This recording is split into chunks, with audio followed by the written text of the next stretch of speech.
Family is supposed to be your biggest support system. That's what I used to believe.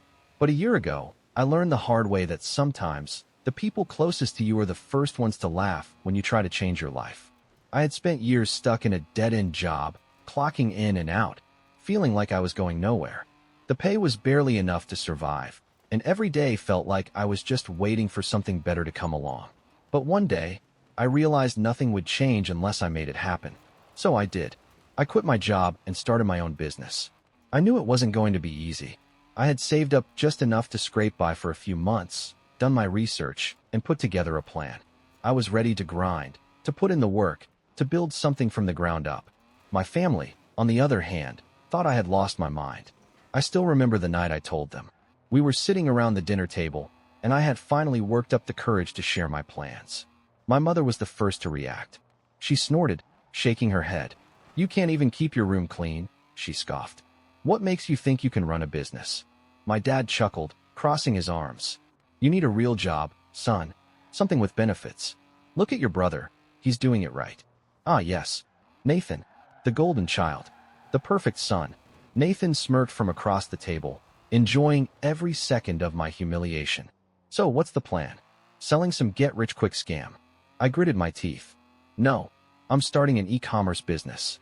I barely got the words out before they burst into laughter. "You? E-commerce?" My mother wiped a tear from her eye. "That's rich. You don't even have a business degree." My dad scoffed. "Give it a few months. You'll be crawling back, begging for a job." I went to bed that night feeling humiliated. But I also felt something else. Determination. I was going to prove them wrong. The next few months were brutal. I worked insane hours and poured everything I had into making my business work. I lived off instant noodles, barely left my apartment, and ran on caffeine and stubbornness. There were days I doubted myself, moments when I wondered if my family had been right. Maybe I was an idiot for thinking I could do this. But then I'd remember their laughter. And that was all the fuel I needed. Then, one morning, everything changed. I woke up, checked my sales dashboard, and nearly dropped my coffee. I had just crossed 6 figures in revenue. I stared at the screen, barely believing what I was seeing. I had done it. I had built something real, something successful. And that's when my family came back into the picture. At first, it was subtle. My mother made small, passive-aggressive comments. "Oh, I guess your little project actually worked." My dad, who had once mocked me for leaving my job, was suddenly curious about what I was doing. And Nathan? He went from laughing at me to admiring my entrepreneurial spirit. Then came the requests. It started small. My mother asked if I could help with a few bills. My dad casually mentioned that his car needed repairs. Nathan joked that since I was rich now, I should take my big brother out for a fancy dinner. At first, I didn't think much of it. I was happy to help here and there. Despite everything, they were still my family. But then things escalated. One evening, my mom called me out of the blue. "Sweetie, we need to talk," she said in that familiar tone, the one she used when she was about to guilt-trip me into something. "What's up?" I asked. She sighed dramatically. "Your father and I have been struggling a bit financially. It's nothing major, but we were thinking, since you're doing so well now, maybe you could help us out. You know, just until we get back on our feet." I frowned. "How much are we talking?" "Oh, not much," she said quickly. "Just $20,000. I almost dropped my phone. $20,000? I repeated. "Yes, sweetheart. And it's not like we wouldn't pay you back," she added quickly. "You know we always supported you." I nearly laughed at the irony. "Supported me?" I asked. "Really?" She hesitated. "Of course. We're your parents." I took a deep breath. "Mom, that's a lot of money. What do you even need it for?" There was a long pause before she cleared her throat. "Well, your father and I were thinking about remodeling the kitchen." I couldn't believe what I was hearing. This wasn't for medical bills. It wasn't an emergency. They wanted me to pay for a kitchen remodel. I gripped my phone, barely believing what I was hearing. They weren't drowning in debt. They weren't struggling to survive. They wanted me to fund a kitchen remodel. "Are you serious?" I asked, my voice flat. My mother huffed as if I was being unreasonable. "Sweetheart, we've had the same kitchen for over 10 years. It's falling apart." I closed my eyes, taking a deep breath. Where was this concern when I was scraping by, living off instant noodles, trying to build something from nothing? "What about Nathan?" I asked, already knowing the answer. "He has his own responsibilities," she said quickly. I let out a hollow laugh. "Right. But I don't." "Oh, Don't be dramatic, she sighed. You have more than enough to help your family. Family. That word again. Conveniently used when they needed something. I exhaled. I'm not giving you $20,000 for a new kitchen. Silence. Then, her tone shifted, sharp, cold. I see. So, you really do think you're better than us now. There it was. The guilt trip. The moment I refused to bend, they turned it into an attack. It's not about that, I said. It's about the fact that you mocked me, doubted me, and now that I'm successful, you suddenly think I owe you something. You're being selfish, she snapped. After everything we've done for you. I cut her off. You laughed at me. You told me I was going to fail. And now you want my money? No, I don't owe you anything. She gasped as if I had just slapped her. Fine, she said stiffly. If that's how you feel, then don't expect us to support you anymore. I almost laughed at the absurdity of it. Support me? They hadn't supported me in years. Before I could say another word, she hung up. I thought that was the end of it. That she'd sulk for a while, then move on. I underestimated just how entitled they really were. The next day, I woke up to a flurry of messages from Nathan. Mom and Dad are really upset. You should just help them out. You can't just abandon family over money. You wouldn't even have this success without them raising you. I ignored him. Then came the call from my dad. You've changed, he said the second I picked up. You used to be a good son. I ran a hand down my face. Because I won't give you money? He scoffed. Because you don't understand loyalty. Family helps the family. I had heard enough. Where was that attitude when I was struggling? When you laughed in my face? That was different, he said quickly.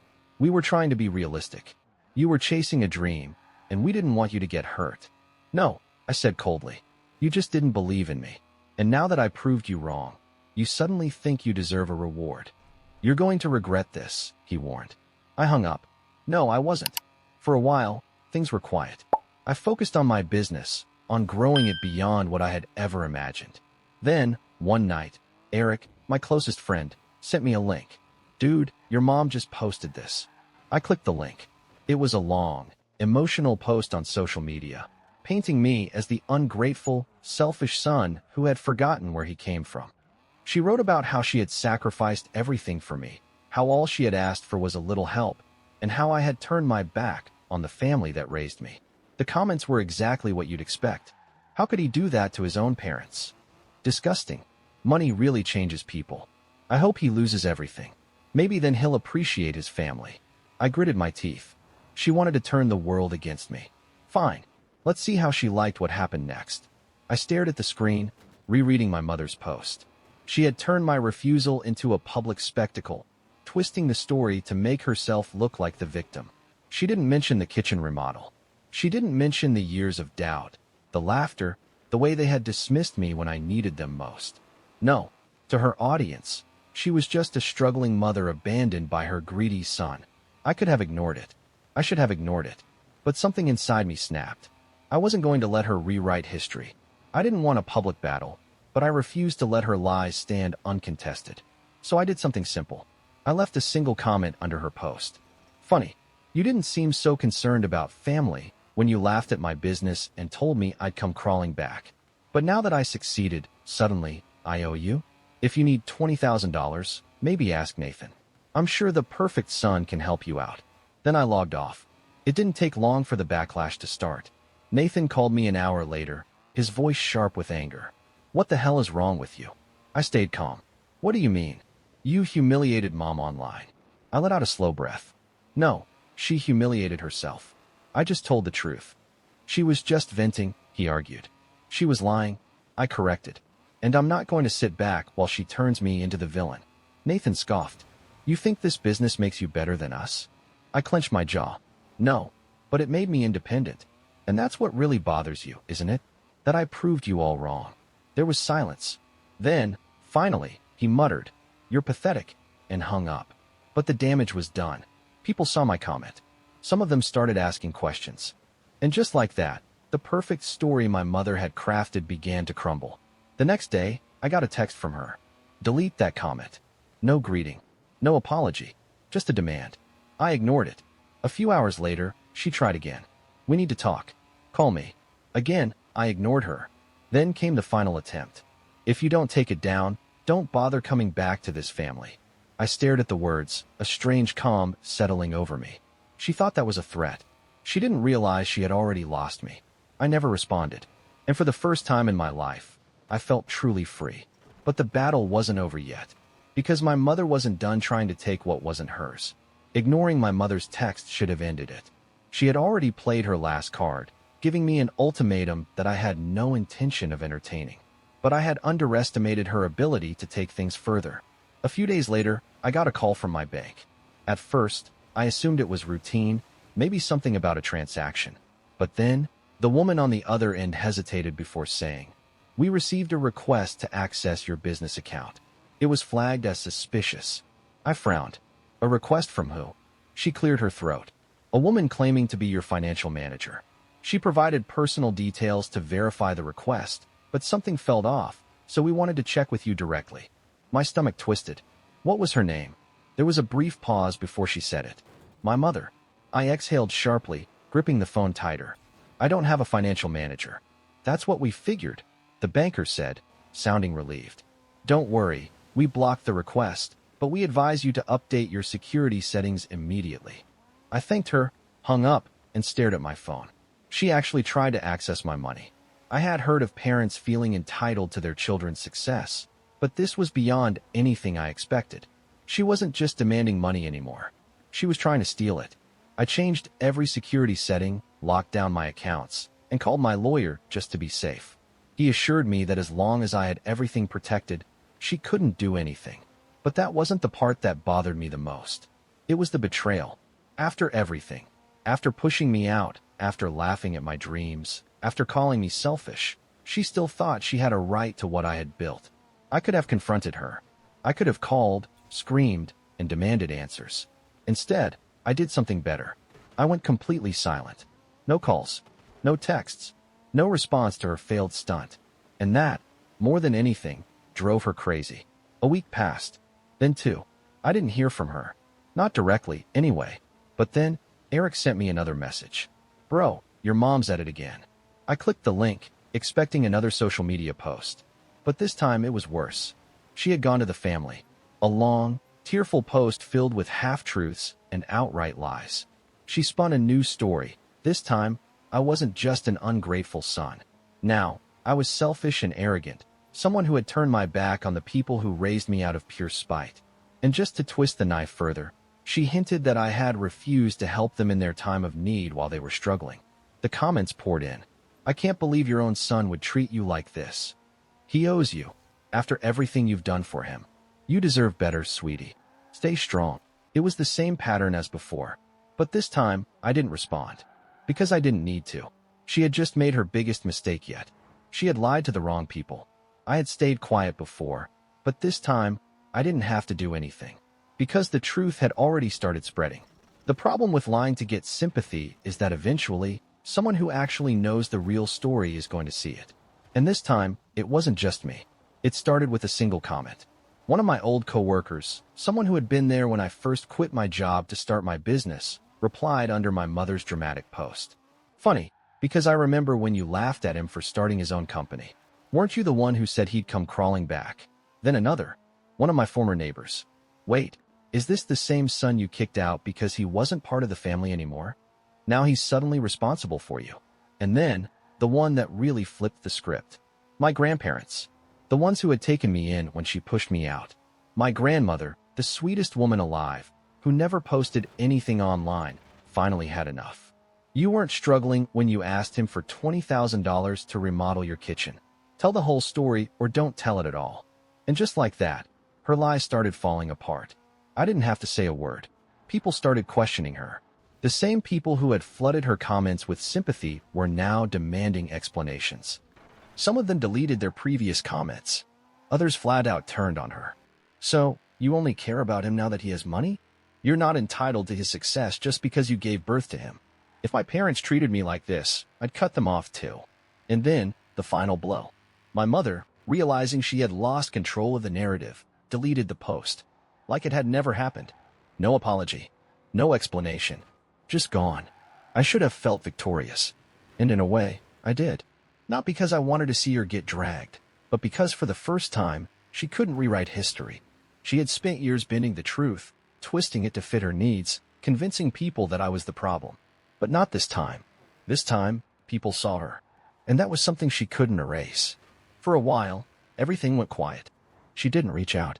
Nathan didn't try to guilt me. Even my dad, who had never cared much, kept his distance. It was like they had finally realized that they had lost their grip on me. But I knew my mother. She wasn't done. Because when someone like her loses control, they don't just let it go. They find another way to take what they want. And she was about to make her boldest move yet. I had thought the social media stunt was my mother's last desperate attempt, that once her lies unraveled, she'd finally give up. But people like her don't stop when they lose. They double down. And she was about to prove it. A few weeks passed without incident. I focused on my business, moving forward like my family didn't exist. Because as far as I was concerned, they didn't. Then one evening, as I was wrapping up work, I got a message from an unknown number. "Hey, we need to talk. It's important." I frowned. No name. No context. I ignored it. But then, another message popped up. "It's about Mom. You're going to want to hear this." I hesitated, then typed back. "Who is this?" A pause. Then, "Dad." I didn't know what to expect when I called him back. We had never been close. He was always passive, always letting my mother take control. If he was reaching out now, it had to be bad. He answered on the first ring. "You need to be careful," he said, voice low. I sat up straighter. "What do you mean?" A long sigh. "Your mother's planning something. She's looking into legal action." I blinked. "Legal action? For what?" He hesitated. "She thinks she's entitled to part of your business. She's saying she invested in you, and now that you're successful, she wants a share." I felt a slow, simmering anger rise in my chest. "Invested?" I repeated, barely keeping my voice steady. "She kicked me out. She laughed at me. She didn't give me a single cent." "I know," my father admitted, "but she's been talking to a lawyer. She thinks she can make a case." A case for what? She had done nothing for me, and now she was trying to take what I built? I clenched my jaw. "She can try. She won't win." He exhaled. "I figured you should know." I hesitated before asking, "And what?" "You suddenly care." He was silent for a long moment. "I just don't want things to get messy." Messy? As if they hadn't already destroyed our relationship beyond repair. I didn't bother replying. I just hung up. Then, I called my lawyer. Within a few days, I had everything locked down. My lawyer assured me that my mother had zero legal grounds to claim anything. No contracts. No proof. Nothing. But that didn't mean she wouldn't try to make my life hell anyway. Sure enough, the threat started. At first, through texts. "You can avoid all this if you just do the right thing." Then voicemails. "I gave you life. You wouldn't be here without me. That business exists because of me." I blocked her number. So she emailed me. "This isn't over. You'll regret this." That was the moment I knew she had truly lost it. She had no case. She had no claim. But she was still desperate enough to fight. And I wasn't about to let her win. My mother had always been manipulative, but this was a new level of delusion. Trying to claim ownership of my success after doing nothing but doubt me? It was almost laughable. Almost. Because as ridiculous as her threats were, she was still dangerous. Not in a legal sense. My lawyer had already confirmed she had no case, but in the way that people like her never go down quietly. And she was about to prove it. After I blocked her, she switched tactics. If she couldn't get to me directly, she'd do it indirectly. Suddenly, family members I hadn't spoken to in years were reaching out. "You should just settle things with your mother. Is money really more important than family? She's your mom, no matter what she's done." Each message was more infuriating than the last. Where were these people when I was struggling? When my own mother kicked me out and left me to fend for myself? Now that I was successful, they suddenly had opinions? I ignored every single one. And when that didn't work, she went public. She made one last social media post, this time filled with pure venom. She didn't just paint me as an ungrateful son. She outright lied. She claimed that I had stolen from the family, that I had taken money from her, promised to share my success, and then cut her off. I saw the post because someone sent it to me, asking if it was true. I could have ignored it, but I was done playing nice. So, I left one final comment. "I have receipts. Want me to share them?" That was it. No long explanation. No arguments. Just a warning. Within an hour, she deleted the post. Because she knew. She had nothing. And now, everyone else knew it too. That was the last time she tried to come after me. Nathan stopped reaching out. My dad went back to pretending I didn't exist. The flying monkeys, those distant relatives who suddenly had opinions, all disappeared the moment they realized there was nothing to gain. For the first time in my life, I was completely free. No guilt, no expectations, no manipulations. Just me, my business, and the life I had built on my own. I had spent years trying to prove myself to them. But the truth was, I had nothing to prove. Because while they were still trapped in their small, bitter world, I was finally living.